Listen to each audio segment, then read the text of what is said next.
Hello, my name is Sven Hirsch and I'm a fellow here at IAS in collaboration with the University of Amsterdam and the Amsterdam University Medical Center. I'm especially grateful to my co-applicant Alfons Höxtra, who invited me here from September to December 2025. I'm a translational scientist coming from the University of Applied Sciences in Zurich, and my mission is to turn models and simulations into real medical products.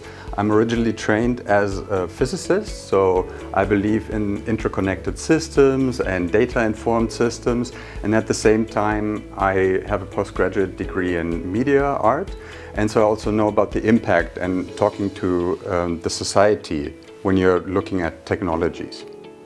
My current research is on digital twins in healthcare. That's computational models for clinical decision making.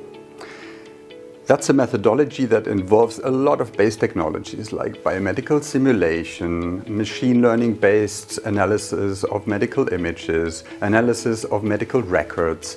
And so we combine all of these technologies into decision support systems eventually. So how can we bring these models into real actionable devices?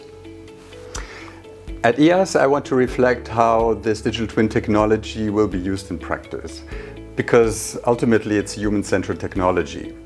And you know, when we're looking at the pragmatic part of developing it, you need to integrate a lot of technologies that are currently at different levels of readiness. And you need to harmonize them, you need to talk to each other. You know, the question is how to do that. And so that's a highly interdisciplinary effort that you're doing. And here Amsterdam has an special lead in that, and we have this EU project Gemini where we develop a specific digital twin for stroke.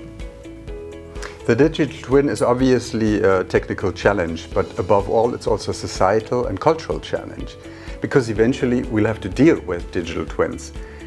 It's a new agent in clinician, patient, relative discussions. How do we deal with that? I mean, digital twin itself is a very strong metaphor, and it invites associations, very strong associations. What are they? And how can we turn that into real positive narrative? And that's why here at IAS I will talk to people from humanities, the sciences, and artists and journalists to develop these narratives and to understand how we can make use of it.